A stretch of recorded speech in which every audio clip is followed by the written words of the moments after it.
Assalamualaikum warahmatullahi wabarakatuh. Selamat malam dan salam sejahtera bagi kita semua. Selamat datang di mata kuliah Hukum Keuangan dan Hukum Perizinan. Hari ini sudah pertemuan yang ke-20 ya. Pertama-tama saya mohon maaf kalau untuk pertemuan hari ini saya terpaksa menggunakan media YouTube karena adalah saya sedang berhalangan karena sedang ada musibah ya. Jadi terpaksa saya menggunakan media YouTube. Nah, berkaitan dengan perkuliahan hari ini, sebenarnya ini kita tinggal sedikit banget materinya, jadi kita akan melanjutkan ya. eh, Sebenarnya kalau saya boleh bilang subbab hari ini cukup menarik ya. Oke, oke, kita lanjut aja nih. Oke, hukum keuangan dan hukum perizinan. Ya,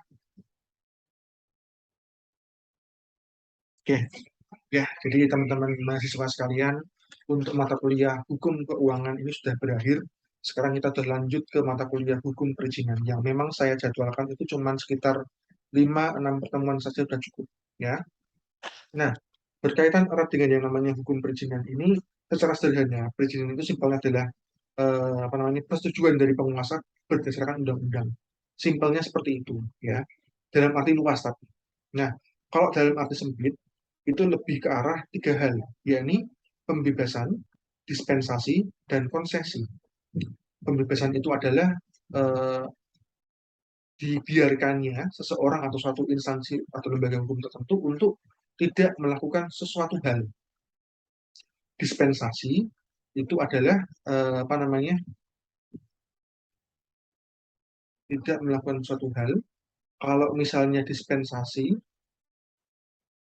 itu lebih ke arah boleh melakukan apa hal yang boleh tapi tidak boleh. Oh iya, hal yang tidak boleh apa harusnya dilakukan tapi tidak dilakukan. Kalau pembebasan itu hal yang tidak dilakukan tapi bisa dilakukan ya. Kalau konsesi itu lebih ke arah pemberian kewenangan ya dari negara untuk melakukan suatu hal yang sebenarnya adalah kewenangan negara. Karena memang negara tidak memiliki kemampuan untuk itu. Misalnya dalam hal pembuatan proyek misalnya, ya. Dalam pembuatan proyek, negara tentu saja tidak memiliki skill ya untuk membangun proyek. Maka dari itu bisa diberikan kepada orang yang lebih berwenang. Dalam hal ini dilakukan dengan cara tender. Yang kemarin pernah kita bahas ya untuk masalah tender. Nah itu sedikit penjelasan saja yang dulu. Nah, sekarang kita lanjut ke materinya untuk hukum perizinan. Nah, kalau kita bicara mengenai perizinan, ada salah satu hal yang menurut saya cukup menarik kalau untuk kita bahas, yang berhubungan erat dengan hukum perizinan, yang saya masukkan dalam materi hari ini, yakni money laundering. Ini adalah case study kita hari ini. Nah, money laundering itu apa sih? Ya, sebenarnya kalau kita bicara money laundering itu bukan lantas kayak uang dicuci ya, bukan. Money laundering itu simpelnya adalah proses untuk membuat uang yang eh, kotor menjadi uang yang bersih. Ya, modelnya seperti ini ya. Biasanya apa sih pemilik perusahaan apa pemilik usaha yang tidak benar tadi menutupinya dengan cara melakukan ini placement atau layering. Terus kemudian beneran ada. Nah, proses-prosesnya seperti apa sih ya? Nah, ada berbagai macam pencucian uang yang ada di masyarakat. Ini kita masih ada di ranah ini ya, hukum apa namanya, mata kuliah mata kuliah perizinan ya, ini berhubungan erat. Nah, pencucian uang itu seperti apa sih? Yang pertama adalah structuring atau lebih dikenal dengan istilah smarting, ya ini metode penempatan di mana uang tunai dipecah menjadi setoran uang yang lebih kecil digunakan untuk mengalihkan kecurigaan pencucian uang untuk menghindari pelaporan anti pencucian uang. Subkomponennya adalah menggunakan uang tunai dengan jumlah yang lebih kecil untuk membeli instrumen pembawa seperti bezel dan akhirnya menyetorkannya kembali dalam jumlah yang kecil. Nah, structuring ini simpelnya atau smarting ya itu misalnya nih kalian dari jual beli senjata mendapatkan profit senilai 8 miliar. Nah, kalau 8 miliar ini ketoknya gede banget kan. Sehingga apa namanya? Gampang ketahuan. Maka dari itu dalam laporan keuangannya dibalik. Jadi diumpamakan misalnya nih apa beli part-part besi misalnya yang harganya cuma sekitar berapa puluh ribu sehingga setiap kali transaksi nominalnya paling sekitar 1 juta atau 2 juta per transaksi. Tapi terus-menerus Padahal transaksinya sudah dilaksanakan di awal dengan harga 8 miliar, tapi seolah-olah dibuat terlaksana dalam jangka waktu hampir setahun lebih dengan nominal transaksi sekitar 1 juta 2 juta. Bahkan nggak jarang juga dalam transaksi si apa namanya pembeli ini dibuat seolah-olah nggak cuma satu orang, tapi berbagai macam orang, sehingga kelihatan kalau oh iya dia usahanya benar seperti itu. Nah itu structuring. Yang kedua adalah bulk cash smuggling. Ya, ini adalah penyelundupan uang tunai secara fisik ke jurisdiksi lain dan menyimpannya di lembaga keuangan seperti bank luar negeri yang menawarkan kerahasiaan bank yang lebih besar atau penegakan pencucian uang yang tidak terlalu ketat yang biasanya dilaksanakan di bank yang ada di wilayah Swiss. Ya, ini sering banget diterapkan sama para politikus-politikus, para koruptor-koruptor yang sering ada di Indonesia. Mereka sering banget menyimpan uangnya di bank-bank seperti di Swiss. Kenapa? Karena bank-bank yang ada di Swiss ini sering banget menerapkan aturan pencucian uang yang sangat tidak ketat ya, nyantai banget. Bahkan kesannya kayak dibiarkan. Sehingga ya seringkali akhirnya ini negara Swiss diuntungkan dari adanya penyimpanan uang-uang pencucian uang tadi di negara mereka. Hal yang sama juga bisa kalian lihat pada seperti perumah apa sih di kepulauan-kepulauan di Vanuatu dan juga di berbagai negara-negara kecil lainnya yang seringkali digunakan oleh para apa namanya pencuci-pencuci uang tadi untuk eh, mencuci uangnya supaya bersih. Ya, dari sini bisa kelihatan ya. Jadi simpelnya adalah pencucian uang itu adalah menyamarkan dari mana uang itu didapat. Oke. Jadi misalnya nih, saya dapat uang 2 miliar ya dari hasil jualan organ tubuh manusia secara ilegal. Nah, kalau uang 2 miliar tiba-tiba masuk ke rekening saya, maka akan timbul kecurigaan. Dalam hal ini kecurigaan dari BPK misalnya, ataupun mungkin badan-badan yang berwenang untuk memeriksa aliran keuangan yang mencurigakan di masyarakat. Nah, untuk menghindari kecurigaan itu berbagai macam cara dilakukan, seperti structuring atau smarting, yang membuat supaya pengiriman uang tadi dibuat kecil-kecil supaya nggak ketahuan, atau bulk cash smuggling, atau uang tadi ketika didapatkan dimasukkan ke rekening bank yang jauh di luar jurisdiksi negara yang bersangkutan, dalam hal ini di Swiss, supaya apa? Negara yang bersangkutan nggak bisa melakukan ekstradisi atau pengambilan uang tadi ke negara yang bersangkutan. Atau yang ketiga, cash intensive business. Ya, ini adalah metode pelaku untuk mencampur uang yang diperolehnya dengan cara melanggar hukum, dengan cara apa namanya dikaburkan untuk digabungkan dengan usaha-usaha yang sebenarnya benar. Misalnya, saya punya usaha katakanlah jualan organ ilegal misalnya, ya, terus harga apa namanya pendapatan saya dalam sebulan bisa mencapai 12 miliar misalnya, ya. Nah, maka dari itu, uang tadi supaya nggak ketahuan, saya campurkan dengan usaha saya yang lainnya. Misalnya mungkin kasino lah, restoran lah, atau apa. Ya, biasanya dengan cara apa? Apa namanya? Barang tadi seolah-olah dipalsukan. Kalau pendapatan tadi seolah-olah dipalsukan kalau itu merupakan profit dari perusahaan yang bersangkutan. Nah, ini ada kasus kejadian ya. Saya ambil contoh kasus nih yang cash intensive business.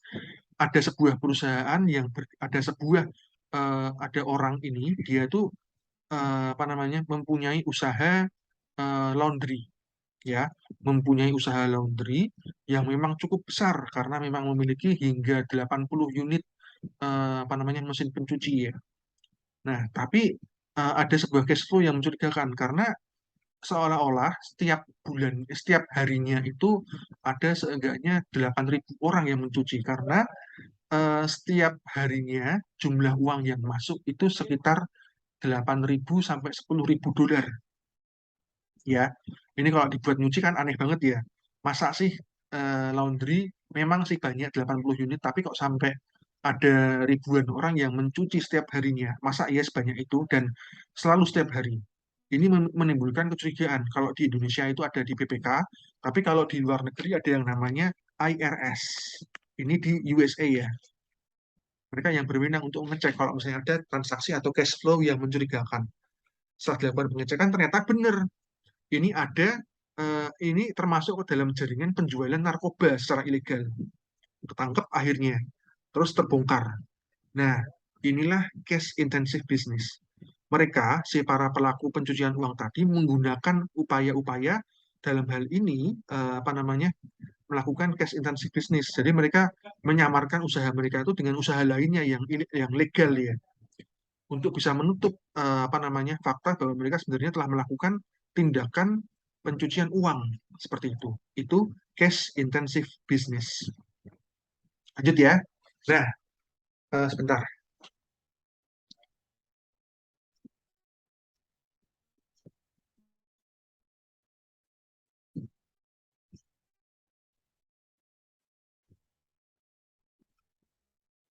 Oke, lanjut ya.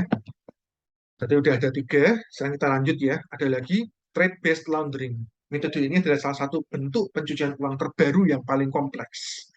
Ini melibatkan tagihan yang dinilai terlalu rendah atau terlalu tinggi untuk menyamarkan pergerakan uang. Ya, yang paling sering itu biasanya di pasar seni. Ya, ini ideal banget nih untuk pencucian uang. Kenapa? Karena beberapa aspek seni itu terkadang nilainya kan subjektif ya. Atau bahasanya adalah the beauty is in the eye of the beholder, atau keindahan sesuatu hal itu tergantung siapa yang melihat. Seringkali menjadi alasan untuk seseorang katanya tertarik dengan lukisan ini sampai rela memberi hingga bermiliar-miliar. Satu kasus yang cukup unik adalah apa? Dalam sebuah rumah seni, galeri seni yang ada di USA, ada seseorang membeli sebuah lukisan yang cukup sederhana banget. Cuman kayak gambar gini, kotaan kayak gini. Ya, ini lukisannya yang panjangnya sekitar 2 kali 1 meter. Terus kemudian di tengahnya ada garis warna biru di tengah. Yang lukisan itu diberi nama The Blue Line, ya, atau garis biru, yang katanya hasil dari apa kulminasi pemikiran dari si pembuatnya yang telah berpuluh-puluh tahun melukis seperti itu. Kejual dengan harga berapa ya waktu itu saya bacanya? Sekitar 885.000 USD. Jumlah yang cukup besar sekali untuk sebuah lukisan yang cuma satu garis tok. Yang belakangan juga sempat muncul kabar bahwa ternyata itu merupakan upaya money laundering. Jadi konsepnya seperti apa sih? Ya, misalnya nih saya apa namanya punya usaha eh, jualan narkoba. Saya punya usaha jualan narkoba, terus kemudian si pembeli ini mau beli narkoba saya, ya, mau beli narkoba saya. Nah, otomatis kan ini ya, ada transaksi mencurigakan, akan ada transaksi mencurigakan nanti ke rekening saya. Oh, kok tiba-tiba ini Pak Galang ada rekening masuk, ada uang masuk sampai 12 miliar misalnya. Kok bisa? Akan menjadi temuan tersendiri bagi BPK, atau mungkin di USA itu ada IRS ya. Maka dari itu dengan cara apa? Dilakukan trade base ini. Jadi saya seolah-olah tiba-tiba nih saya nih udah kong kali kong kerjasama sama seorang pelukis, atau mungkin malah justru pelukisnya saya sendiri misalnya. Saya buat lukisan sembarang, sementing api ya, atau mungkin terkadang unik ya. Terus kemudian saya jual, saya pura-pura jual ya. Tapi di belakang sebenarnya ini si pembeli itu udah kerjasama dengan saya. Lu kita kasih duit, tapi ini ya apa namanya uangnya ini kita masukkan rekeningmu, terus nanti apa namanya kamu seolah-olah beli lukisan saya seharga 12 miliar ya. Oke bos. Terus kemudian orang tadi seolah-olah membeli lukisan saya dengan dalih lukisanmu ini luar biasa indah sekali. Terus kemudian dia membeli lukisan saya. Udah, di sini sudah ada upaya pemutihan.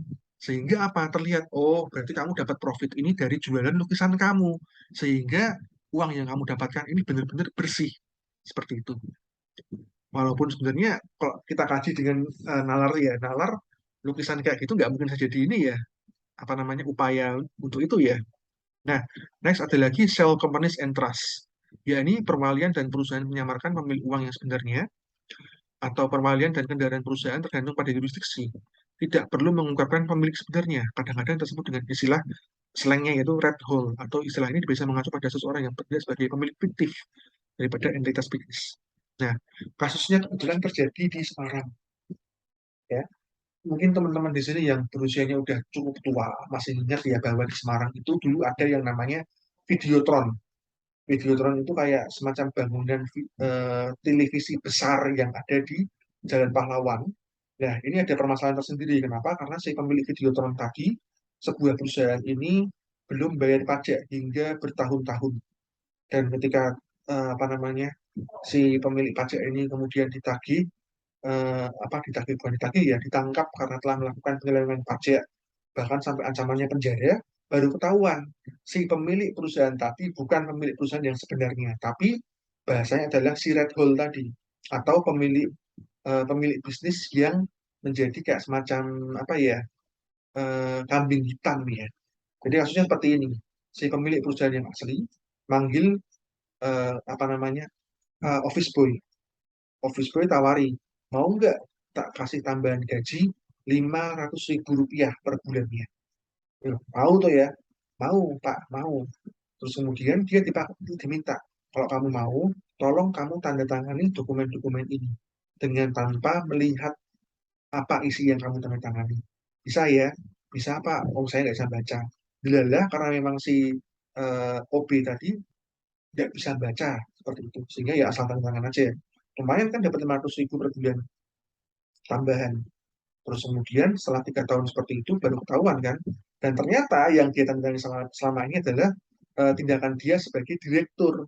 Sehingga selama ini yang berposisi secara legal sebagai direktur adalah si office boy tadi. Sehingga yang ditangkap ya si office boy tadi. Ditangkap dia. Dan kemudian si pihak kepolisian mencoba untuk menangkap si direktur yang sebenarnya, nggak bisa. Karena tidak ada bukti tertulis bahwa dia adalah direktur. Nah, hal-hal seperti ini sering banget diterapkan pada perusahaan-perusahaan yang nggak mau merugi, yang apa namanya, kasarannya apa namanya, nggak mau dimintai pertanggungjawaban ya terkait kerugian yang ditimbulkan, atau mungkin apa namanya, bila ternyata yang usaha yang dilakukan itu adalah perbuatan yang ilegal seperti itu. Terus ada lagi round tripping ya.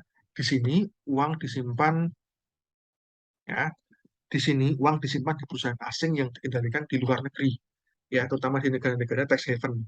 Ada di apa, banyak banget nih negara-negara tax haven ya. Salah satunya mungkin seperti Swiss tadi. Jadi uang ketika apa dikirimkan, sebelum terendus sama IRS di Amerika ataupun BPK, dikirimkan langsung ditransfer ke bank yang ada di luar negeri atau ditanamkan di perusahaan di luar negeri ya. Nah, terus kemudian setelah, yang biasanya sih kalau di luar negeri yang sering banget dipakai sama USA, para pengusaha-pengusaha di USA adalah di Cayman Island ya.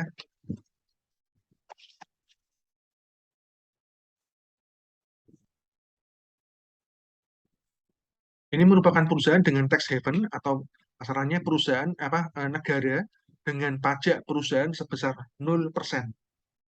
0% ya, luar biasa kan. Jadi kalau misalnya kamu mendirikan perusahaan di sana, kamu akan mendapatkan 0% apa 0% ini. Nggak perlu bayar pajak sama sekali. Ya, padahal sebenarnya ini sudah merupakan salah satu bentuk apa namanya ya, penipuan yang gamblang banget ya, Cayman Island ini. Salah satu contoh yang mungkin pernah kelihatan adalah apa? Ada yang pernah tahu Amazon, itu pernah menjadi satu bahan diskusi yang cukup menarik ya. Amazon itu adalah sebuah perusahaan yang bergerak di bidang retail ya, yang jualan barang secara online kayak Tokopedia gitu. Cuman dia punya gudang sendiri. Satu hal yang unik adalah apa? Tahun 2021 Amazon ini menyumbang apa namanya, pajak perusahaan nyaris 0%. Kenapa bisa seperti itu? Karena Amazon ini ya, apa namanya, menanamkan uangnya tadi ke perusahaan yang ada di ini Cayman Island, sehingga ketika diaudit sama IRS, profitnya nol. Profit nol otomatis apa, ya perusahaan dikatakan merugi, sehingga pajak yang dibayarkan jauh lebih rendah daripada jumlah yang seharusnya. Itu round tripping. Ini sering banget dipakai di perusahaan-perusahaan besar seperti yang ada di USA. Oke, oke, sebentar ya.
Oke, sampai mana tadi? Oh ya, mohon maaf ada WA. Oke, terus kemudian ada lagi terakhir adalah kok terakhir masih ada lagi ya. Terus ada juga bank capture, yakni adalah pencuci uang atau penjahat memiliki pengaruh di bank yang seringkali terjadi di Rusia di apa dengan kontrol pencucian yang lemah. Kemudian memindahkan uang melalui bank tanpa pengawasan. Biasanya bank capture ini adalah si apa pelaku apa namanya pencucian uang ini ya yang punya bank, sehingga gampang aja ketika mereka mau apa memindahkan uang bisa dipindahkan tanpa ketahuan sama pihak-pihak yang berwenang karena dia yang punya bank, ya. Ada juga lagi invoice fraud, ya. Ya ini adalah dengan cara memalsukan invoice, ya. Jadi misalnya biasanya ini perusahaan tadi udah kong kali kong dengan bank untuk apa? Memalsukan invoice. Jadi harusnya tuh yang masuk, ya, uang yang masuk itu sekitar 80 miliar misalnya, tapi di invoice cuma dituliskan 8 atau mungkin 5 miliar. Jauh lebih rendah daripada yang seharusnya. Ini adalah bentuk praktik penipuan dengan cara apa? Memalsukan kwitansi. Seperti itu, ya. Jadi aneh ya. Biasanya kan kalau misalnya kita uang jam masuknya berapa ya kan kelihatannya seperti itu ya. Tapi ini sengaja diturunkan supaya nggak ketahuan kalau misalnya dia ini. Terus ada juga metode yang paling umum juga dengan cara kasino, ya. Kasino ini paling sering banget juga, terutama di daerah-daerah seperti Las Vegas, Macau, dan lain-lain. Nah, konsepnya seperti apa? Seseorang ini masuk ke kasino, membeli chip tadi dan sengaja dikalahkan, ya. Nah, terus juga ada juga dia ini apa? Ketika uang tersebut menguangkannya dengan chip, dia akan mengadakan untuk menerima pembayaran dalam cek atau setidaknya mendapatkan tanda terima apa mereka dapat mungkin hasilnya sebagai penanganan perjudian. Nah, sebenarnya banyak banget sih ini cara-cara untuk kasino itu supaya bisa ini ya apa namanya kayak mengkaburkan nilainya uang yang didapatkan. Terus ada juga black salaries, ya ini perusahaan tadi memiliki karyawan yang tidak terdaftar, ya. Nah, simpelnya seperti ini. Ini ada perusahaan terdata memiliki 100 karyawan. Nah, terus kemudian kan karyawan itu mesti mendapatkan gaji. Padahal ternyata 100 karyawan itu nggak jumlahnya segitu. Cuman 9 atau 8, ya. Nah, terus sisanya di mana? Sisanya adalah karyawan fiktif yang sehingga ketika ada audit dari BPK misalnya, seolah-olah oh berarti dia menggaji sebanyak ini. Padahal enggak. Uang nanti didapatkan dari hal-hal yang sifatnya ilegal. Dan terakhir, amnesti pajak, yakni cara untuk melegalkan aset yang tidak dilaporkan dan uang tunai di tax haven. Jadi ya apa? Ini adalah kalau yang terakhir ini adalah pencucian uang dengan cara yang legal kalau saya boleh bilang. Kenapa? Karena harusnya ya apa namanya? Kalau orang tidak bayar pajak kena denda. Dengan adanya amnesti pajak, mereka wajib bayar pajak tadi. Ya mereka bayar pajak, memang bayar pajak. Cuman dendanya nggak dibayarkan. Sehingga dalam hal ini dapat dikatakan bahwa ini juga merupakan salah satu bentuk dari pencucian uang. Ya, karena seperti itu, ya ada cukup banyak banget ya definisi dari apa namanya pencucian uang. Alasan kenapa saya memasukkan masalah pencucian uang ke dalam mata pelajaran apa namanya materinya hukum keuangan dan hukum perizinan adalah apa? Ya, lain bukan adalah karena memang hal ini menurut saya adalah termasuk ke dalam materi dari hukum perizinan. Karena kalau kita bicara mengenai perizinan, nggak jarang banget terjadi yang namanya praktik money laundering. Ya, mulai dari suap, terus juga dalam hal money laundering ini sering banget ya, eh, apa namanya, perizinan-perizinan dilangkahi dan bahkan diludahi. Supaya apa? Bisa memunculkan upaya-upaya supaya uang tadi kelihatan kabur seperti itu. Dan maka sebelum kita mempelajari lebih dalam mengenai apa itu hukum perizinan, langkah pertama yang harus saya jelaskan adalah apa? Salah satu hal yang mungkin cukup menarik untuk dikaji dalam hal apa namanya perizinan. Salah satu pelanggarannya adalah apa? Yaitu tadi money laundering. Oke, kira-kira seperti itu. Untuk absensi sebagaimana di sini. Oke, oke. Ini absensinya, ya. Ini absensi hukum keuangan dan hukum perizinan kelas 5C, ya. Silahkan pause video ini untuk kemudian kalian ketik secara manual absensinya. Waktunya sampai hari ini jam 12 malam. Silahkan manfaatkan baik-baik. Dan kalau ada pertanyaan ataupun hal-hal yang ingin didiskusikan terkait hukum keuangan dan hukum perizinan, terutama hukum perizinan, silakan diajukan di grup WA ataupun bisa menggunakan apa namanya di pertemuan selanjutnya ya. Terus juga saya infokan juga untuk di pertemuan selanjutnya saya jadwalkan Senin Selasa kita masuk semua dan Selasa adalah pertemuan yang terakhir sebelum UAS karena saya akan memberikan kisi-kisi. Oke, saya rasa itu aja sih. Tadi udah kalian pause kan videonya, silahkan. Terus kemudian kalian isi secara manual. Terakhir kata, saya mohon maaf yang sebesar-besarnya kalau misalnya selama saya mengajar ada kata-kata atau materi yang kurang berkenan. Sampai jumpa di pertemuan selanjutnya. Sehat selalu dan salam. Wassalamualaikum warahmatullahi wabarakatuh.